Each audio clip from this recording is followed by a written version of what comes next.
మేలుకొలపాలి, అక్కడ ఉన్నటువంటి ప్రజల్ని మేలుకొలపాలి, యూత్ని మేలుకొలపాలి, వీటి యొక్క భావాలు ఇవి ఉంటాయి మనకి జీవితంలో అనేటటువంటి పెట్టుకోవాలని చాలా ఉంది. కానీ కొంత సపోర్ట్ ఉంటే బాగుంటుందని అనుకుంటున్నాను. ఇంతవరకు ఎవరు అలాంటి వాళ్ళు తారసపడట్లేదు.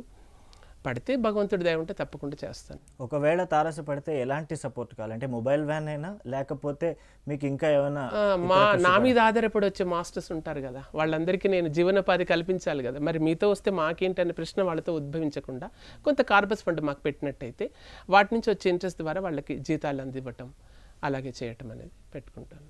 అండ్ అలాగే మీరు అంతర్జాతీయ స్థాయిలో భావ కాలుష్యం హనుమాచార కీర్తన ద్వారా తొలగించడం జరిగింది. ఇది కాన్సెప్ట్ ఎప్పుడు అనుకున్నారు? అసలు ఎప్పటి నుంచి అనిపించింది? అది నేను 2011లో ఒకసారి వినాయక ఉత్సవాలు జరిగాయండి.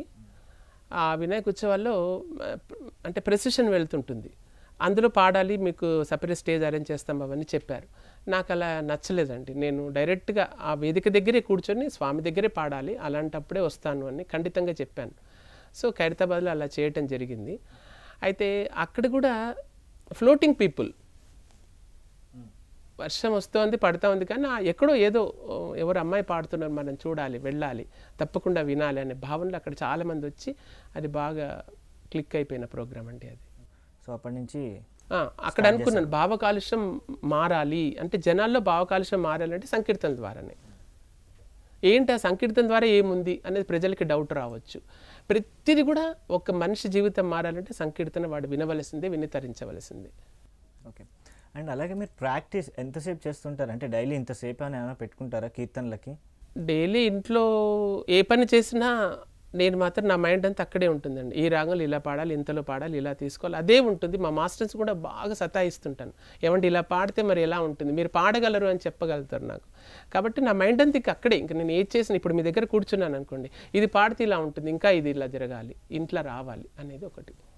సో ఎప్పటికప్పుడు ఇంప్రూవైజ్ చేసుకుంటూ ఉంటారు? చేస్తూ ఉంటానండి. సో పక్కన వాళ్ళ ఇవి కూడా తీసుకుంటారు, వాళ్ళతో డిస్కస్ తప్పకుండా.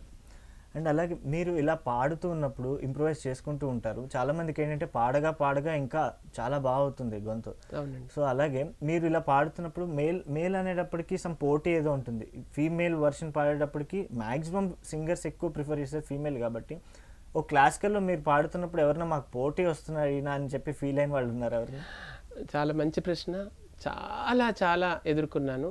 నెల్లూరు జిల్లా గూడూరులో బాలసుబ్రహ్మణ్యం గారి ఆధ్వర్యంలో అక్కడ జాతీయ స్థాయి కాంపిటీషన్స్ పెట్టారండి. 300 మంది పోటీదారులు, దాంట్లో 120 మంది మహిళలే ఉన్నారు. 11 ఏళ్ల అమ్మాయి నుంచి మొదలుకొని 75 ఏళ్ల వృద్ధురాల వరకు. దాంట్లో నా పేరు కూడా ఉంది. ఇది అక్కడ ఫిమేల్ వైజ్ అని రాయరు, పేరు పిలుస్తారు, వెళ్తాం వేదిక పైన. నా పేరు 72. ఆ కాంపిటీషన్ కూడా చాలా క్రిటికల్గా జరిగింది. 3 రోజులు అనమాట. ఫస్ట్ రోజు ఉన్నప్పుడు సెలెక్ట్ అయిన వాళ్ళు రెండో రోజు ఉండాలి, రెండో రోజు అయినా మూడో రోజు లాస్ట్ అనమాట. ఆ విధంగా 3 రోజుల వరకు నా పేరు కంటిన్యూస్ వచ్చిందండి. వచ్చిన దాంట్లో నాకు ఆల్రెడీ నేను డిసైడ్ అయిపోయాను, తప్పకుండా ప్లేస్ వస్తుంది, నాకు నమ్మకం వచ్చింది. ఎందుకంటే అక్కడ నేను పాడి వెళ్ళి మళ్ళీ రిటర్న్ వచ్చే వరకు టోటల్గా చప్పట్లతో నన్ను మళ్ళీ ఇచ్చేసుకున్నారు. దీంట్లో ఏమైందంటే ఒక 75 ఏళ్ల వృద్ధురాలు నేనున్న ప్లేస్కి వచ్చి నాకు కాళ్ళు మొక్కడానికి వచ్చింది. అమ్మ మీరేంటమ్మా నాకు మొక్కటం, నీకు కాదు నాయన, నీ స్వరానికి మొక్కాలి, నేను పాడొచ్చిన తర్వాత మళ్ళీ నువ్వు అదే పాడావే, నీ గమకానికి నాకు చాలా వ్యత్యాసం ఉంది, ఎక్కడ నేర్చుకున్నావు అట్లా అని అంటే, ఏదో అమ్మ నాకు వచ్చిన జ్ఞానంలో ఇట్లా గురువుల దగ్గర అమ్మ దగ్గర నేర్చుకుని చాలా బాగుందని చెప్పిన రోజులు కూడా ఉన్నాయి. ఇంకోటి అంటే కాంపిటీషన్స్లో వెళ్ళినప్పుడు నా పేరు ఉందంటే లేడీస్ పేరు ఇచ్చేవాళ్ళు కాదండి. అలాంటివి నేను దాదాపు ఒక 20-30 సార్లు చవి చూడాల్సి వచ్చింది. 20 సార్లు అలాగే రాష్ట్ర అవార్డ్స్ వచ్చాయి. అండ్ మీరు ఫస్ట్ అవార్డు తీసుకున్నప్పుడు ఆ ఫీల్ ఎలా అనిపించింది మీకు? ఫస్ట్ టైం అవార్డు తీసుకున్న వెంటనే లైక్ అనౌన్స్మెంట్ జరిగింది, మీకు అవార్డు వచ్చింది అంటే ఏదైనా కావచ్చు, అవార్డు వచ్చిన వెంటనే మీ ఫస్ట్ ఫీలింగ్ ఎలా అనిపించింది? అయితే నేను ఇందాక మీకు చెప్పాను 75 ఏళ్ల వృద్ధురాలు వచ్చి నమస్కరించిందంటే, అంతకన్నా గొప్ప అవార్డు ఇంకోటి లేదు నా దృష్టిలో. తల్లితో ఆశీర్వాదం పొందాలి కానీ తల్లితో నమస్కరించుకోకూడదు కదా, నా కాన్సెప్ట్ అది. అయితే ఆమె ఇట్లా పట్టుకునేసరికి ఎందుకమ్మా అంటే, లేదు నాన్న ఇట్లా ఉంది అని చెప్పేది. అప్పుడు అంతకన్నా గొప్ప అవార్డు లేదు. ఈవినింగ్ అవర్స్ మాత్రం ఎక్కడైతే ప్లేస్ వచ్చిందో ఆ సింగర్స్ అంతా ఉండాలని వాళ్ళు అన్నారు కాబట్టి నాకు ఆమెకి ఈక్వల్ మార్క్స్, ఈక్వల్ ప్రైజ్. బాలుగారు రావాలి అక్కడికి, ప్రైజ్ డిస్ట్రిబ్యూషన్ ఆయన చేతుల మీదనే జరగాలి. శ్రీనివాస గారు అని దూరదర్శన్ రీడర్ ఉండేవాళ్ళు, న్యూస్ రీడర్, వారు అక్కడ ఒక మెరాకిల్ జరిగింది. ఈరోజు బాలు గారు, బాలసుబ్రహ్మణ్యం గారు కాకుండా ఇంకో సుబ్రహ్మణ్యం వచ్చారు. కానీ ఆయన ఏమని పిలవాలో మాకు అర్థం కావట్లేదు. వేదిక దగ్గరికి అవార్డు తీసుకోవడానికి వాళ్ళు రావాలి అంటే దాదాపు ఒక 8-9 వేల మంది ప్రేక్షకులండి. నేను అవార్డు తీసుకొని మళ్ళీ రిటర్న్ వచ్చే వరకు మాత్రం కంటిన్యూస్గా చెప్పట్లే అన్నమాట. అలా దాదాపుగా ఒక 60-70 అవార్డ్స్ దాకా అట్లే ఉందండి. ఎక్కడ వెళ్ళినా ఇంకా అవార్డ్స్ ఇస్తూనే ఉన్నారు, ఇంకా ప్రకటిస్తూనే ఉన్నారు. అండ్ అలాగే సిలికాన్ ఆంధ్ర వాళ్ళు ఇచ్చిన Guinness book of world records ఆ అవార్డు వచ్చిన ఫీలింగ్ మీకు ఎలా అనిపించింది? అది బాలకృష్ణ ప్రసాద్ గారు కండక్ట్ చేసినటువంటి సిలికాన్ ఆంధ్రాలో ఫిమేల్ వాయిస్లో పాడేది మొత్తం ఆల్ ఓవర్ ఇండియా ప్రకారం చూసినట్టయితే గుంటూరు దగ్గర ఒక మాస్టర్ ఉంటారండి, శేషేంద్ర గారని. వారు అప్పట్లో లేరంతా. నెక్స్ట్ నా ప్లేసే వచ్చింది. ముందు వరుసలో కూర్చోబెట్టారు మమ్మల్ని అంతా కూడా, ఎవరైతే ఇలా నేషనల్ అవార్డ్స్ వచ్చిన వాళ్ళందరినీ కూడా అనేసి. వాళ్ళ ముందు వరుసలో వేదిక మీద వారు ఇట్లే పక్కకు మేము అనమాట ఇలా. అలా ఒక 7 సంకీర్తనలు పాడించారు వారితో పాటు.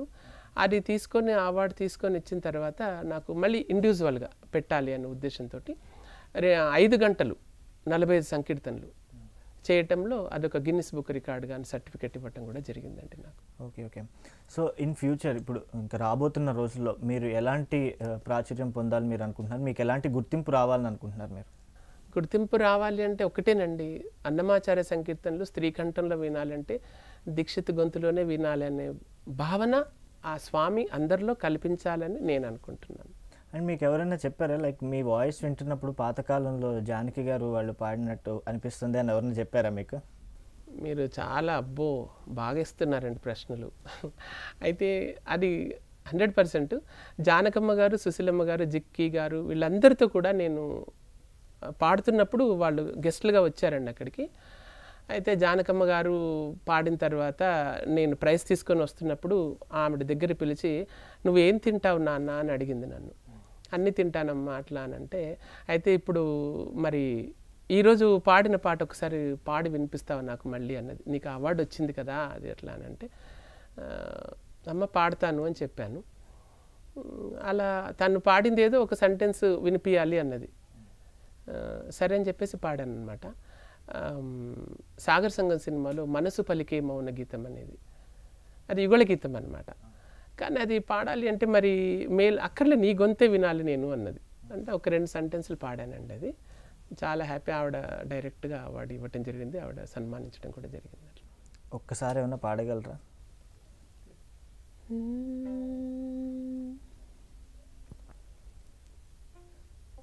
మనసు పలికే మౌన గీతం నీవే, మమతలొలికే స్వాతి ముత్యం, మమతలొలికే స్వాతి ముత్యం నీదే, అణువు అణువు ప్రణయ మధువు, అణువు అణువు ప్రణయ మధువు, తనువు సుమధనువు, మనసు పలికే మౌన గీతం నీవే. సీరియస్లీ ఆవిడ పొగడ్డంలో ఎలాంటి తప్పు లేదండి, పాట విన్న తర్వాత నాకు అనిపించింది. అంత బాగుంది. అండ్ అలాగే మీరు లైక్ డ్యాన్స్ బ్యాలెన్స్ అంటే అన్నమాచార్య కీర్తనలు కూడా పాడుతూ ఉంటారు. అవునండి. సో డాన్సర్స్కి అలా ఎప్పుడైనా పాడడం జరిగిందా ఫీమేల్ వర్షన్లో మీరు? పాడానండి. కూచిపూడిలో వెంపటి సత్యం గారి ఆధ్వర్యంలో అక్కడ అంతర్జాతీయ స్థాయి డ్యాన్స్ కాంపిటీషన్స్ పెట్టారు. బిఫోర్గా నా సంకీర్తనలు పెట్టారు. యాక్చువల్ నాకు అది ఇన్ఫర్మేషన్ లేదు, థర్డ్ పర్సన్ ద్వారా నాకు తెలిసింది. ఇమ్మీడియట్గా వాళ్ళే తీసుకెళ్ళిపోయారు నన్ను అక్కడ. అక్కడ ఏంటంటే మన శోభానాయుడు గారు వచ్చారు అక్కడికి. ఆమె శిష్యురాళ్ళు కొంతమంది డ్యాన్స్ చేయాలి అక్కడ. ఆ సన్నివేశం కూడా ఏంటంటే రాగము రోగము భోగము అనే కాన్సెప్ట్. ఏ రాగము ఏ రోగము ఏ భోగం ఎలా వస్తుంది మనిషికి అనేటటువంటిది అక్కడ పెడితే, నాకు అక్కడ కరహరప్రియ రాగంలో అమ్మవారికి సంకీర్తన అండి, ఒకపరి వయ్యారమే అనేది. ఆ పాట పాడుతుంటే డైరెక్ట్గా అక్కడ ఉన్నటువంటి మహిళలు డాన్సర్స్ చేయాలి అది. పాడి ఇది వెళ్ళి అయ్యేలోపట వెంపటి గారు డైరెక్ట్ వచ్చారంట. అమ్మ ఎవరో నేను నా మనవనికి చేసుకోవాలి, ఇన్నేళ్ల నుంచి తపన పడుతున్నాను, ఇక్కడ లేదు అంటే, అలా కాదండి ఇట్లా పాడుతున్నది ఒక సార్ వచ్చారు ఈ విధంగా అంటే, అదేంటి అబ్బాయి అంటున్నారు మీరు అని అన్నారు. అయితే అలాంటిది అక్కడ చేయాల్సి వచ్చింది ఆ సంకీర్తన. మీరు అంగీకరిస్తే అది తప్పకుండా నేను అడగబోతున్నాను, మీరే చెప్పారు. ఓకే ఓకే, కరహర ప్రియ రాగంలోనండి.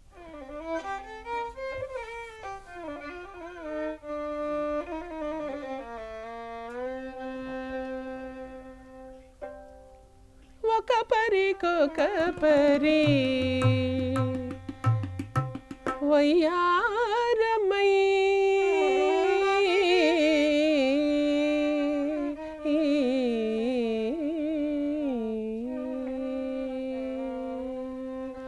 ఒక పరికొక పరి వయ్యారమై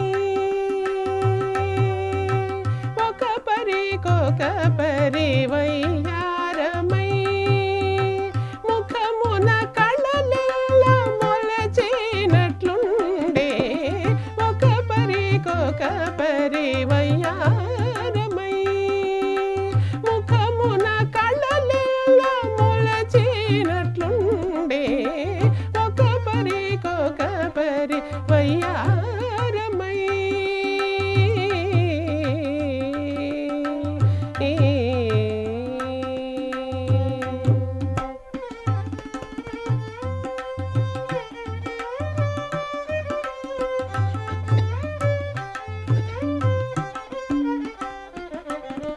జగదేకపతి మీన చల్లిన కర్పూర ధూళి జగదేకపతి మీన చల్లిన కర్పూర ధూళి జిగికొని నలువంక చిందగాను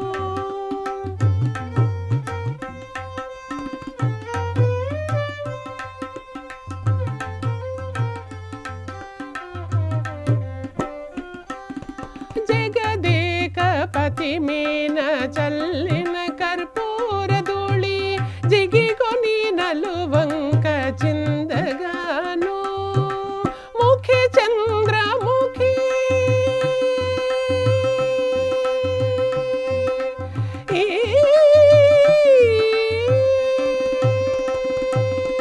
ముఖి చంద్రముఖి నురమోనాని నిజగాన ముఖి చంద్రముఖి నురమోనాని నిజగాన ముఖి చంద్రముఖి నురమోనాని నిజగాన పొగరు వెన్నెల దిగబోసినట్లుండే పొగరు వెన్నెల దిగబోసినట్లుండే ఒక పరికొక పరి వయ్యారమై ముఖమున కళలెల్ల మొలచినట్లుండే ఒక పరికొక పరి ఒక పరికొక పరి ఒక పరికొక పరి వయ్యారమై